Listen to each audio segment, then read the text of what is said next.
करण्यात येत आहेत. स्थानिक स्वराज्य संस्था निवडणूक आहेत, काय करतात? पक्षाच्या नेमणुका ह्या निरंतर प्रक्रिया आहे. कारण शेवटी काही जबाबदारीनं काम करणारे, काही त्यानंतर त्याला समजा काही अडचणी आल्या त्यामुळे त्याच्या जागी एखाद्या जबाबदार दमाच्या एखाद्या कार्यकर्त्याला देणं ही प्रक्रिया रुटीन आहे. ती काही वेगळा विषय नाही आहे. आमचे डॉक्टर अरुण चौधरी जिंतूरचे तालुका प्रमुख होते, पण त्यांना त्यांच्या मुलाबाळाच्या शिक्षणामुळं त्यांना इथं थोडं गावी राहायला त्रास होतो. पुण्याला राहतात सगळी मुलं शिकायला. त्यामुळे ते म्हणले, माझ्याऐवजी दुसऱ्या कोणाला एखाद्या जबाबदारी द्या. तसे आम्ही आज कृष्णा दुधगावकर यांना तालुक्याची जबाबदारी देतोय. एक चांगल्या प्रकारचा कार्यकर्ता आहे, चांगलं काम करेल, चांगलं संघटन वाढवेल. शेवटी निवडणुका आज समाजकार्याच्या जोरावरच होत होत्या पूर्वी, पण आता ते समाजकारण हा विषय आता भारतीय जनता पार्टीने संपुष्टात आणला आहे. ज्याच्याजवळ माल आहे ते निवडणूक लढवायची, अशी सध्या प्रक्रिया चालू आहे. परंतु ही जास्त दिवस चालणार नाही. समुद्राला भरती आल्या त्या अर्थी ओटी लागणार ही निश्चित आहे. त्यामुळे आज भरती आलेली आहे, पण आमचं संघटन हे कमी पडणार नाही.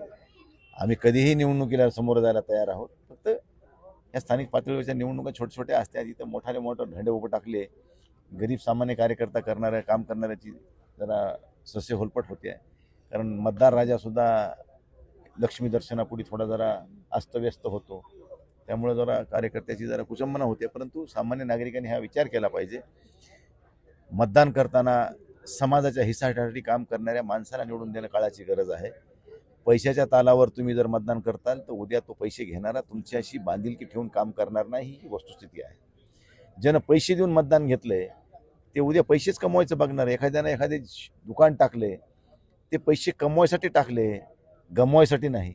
म्हणून राजकारणामध्ये असा कोणी माईचा लाल जन्माला आलेला नाही की पैसे खर्च करून समाजसेवा करायची जरा खास सुटली आहे. जेवढे पैसे टाकायलेत तेवढे दुपटीने नाही, 4 पटीने त्याचे पैसे काढायसाठीच टाकायलेत, ही वस्तुस्थिती आहे. म्हणून मतदारांनी सुद्धा ओळखलं पाहिजे पैसे ह्याचे का द्यायले हे. मग ह्याच्या कामावर विश्वास नाही का?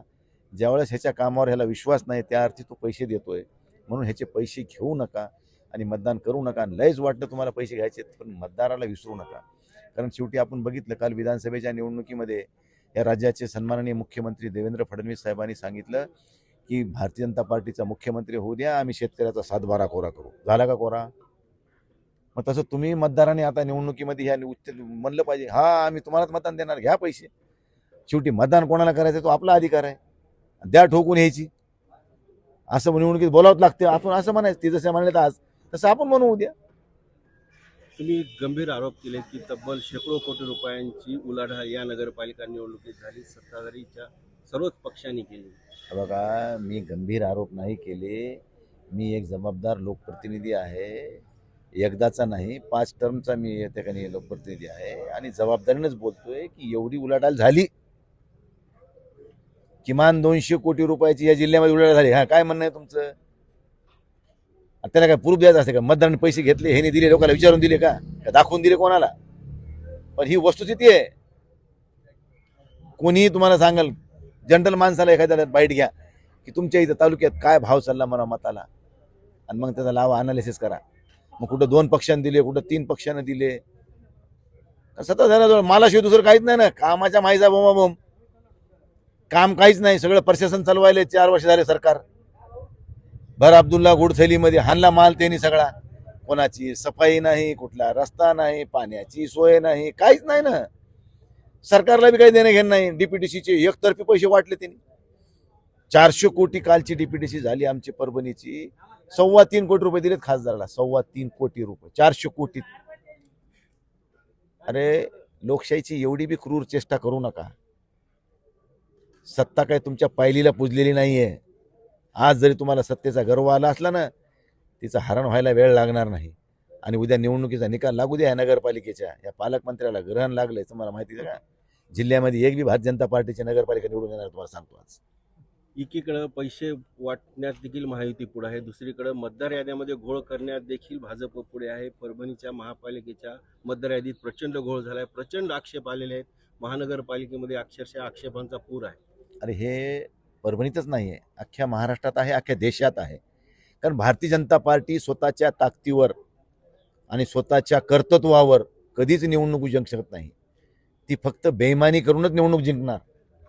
आणि मतदान याद्यामध्ये खोटे नाटे नावं. आता मला सांगा, 10 प्रभागातले नावं 4 प्रभागात जाते कसे? म्हणजे जिंतूर रोडचे नावं वसमत रोडला, गंगाखेड रोडचे नावं जिंतूर रोडला. म्हणजे ही एवढी बी धूळफेक नाही करायची लोकांच्या डोळ्यात. लोक एवढे बी आंधळे नाहीत. कसं असते, सत्तेपुढे शहाणपण चालत नाही म्हणते ते ठीक आहे, परंतु एवढं बी तुम्ही लोकांना निग्लेक्ट करू नका. शेवटी ही मायबाप जनता कोणाचा माज कसा उतरवायचा हे जाणून आहे. फक्त तिला वेळ काळ सगळा ठरवून आला पाहिजे. आणि ज्या दिवशी हे ठरवून येईल त्या दिवशी भारतीय जनता पार्टीची नशा उतरल्याशिवाय राहणार नाही, हे तुम्हाला सांगतो. शहरातल्या सर्व देशमुखांची नावं प्रभाग नंबर 4 मध्ये गेलेली आहेत आरोप. दिले असतील तर ते आता कट होतील ना, मग त्याला इकडलं कट करावं लागेल. तिकडे आम्ही निवडणूक आयोगाला सगळ्या सूचना केल्यात, इथल्या जिल्हाधिकाऱ्याला केल्यात, आयुक्ताला केल्या, सगळ्याला आम्ही विनंती केलेली आहे की बाबा बोगस नावं इकडचे तिकडे झाले असतील तर ते कमी करा. आणि कुठेही गेला असेल तर त्यानं एका ठिकाणीच मतदान करावं.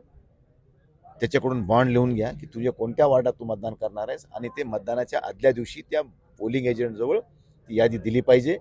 त्या तुमच्या प्रोसिडिंग ऑफिसरजवळ यादी असली पाहिजे की ह्या नाव 2 जरी असले नाही तर डिलीट, यादीमध्ये डिलीट मारा. एका ठिकाणी कुठं ठेवायचं ते ठेवा, दुसऱ्या ठिकाणचं डिलीट करा.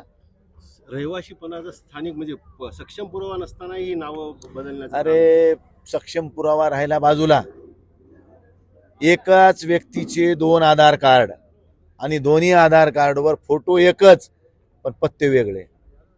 मग आता कसं होते? म्हणजे हे ठरू नये. भारतीय जनता पार्टी इव्हेंट राबवते, इव्हेंट. 24 तास 12 महिने भारतीय जनता पार्टी राजकारणाला व्यवसाय म्हणून बघते, व्यवसाय. आणि ते व्यवसाय करताना खोटं नाटक काही कर, भारतीय जनता पार्टीचा अजेंडाच आहे खोटं बोल पण रेटून बोल. त्यामुळे वेगळं नाहीये.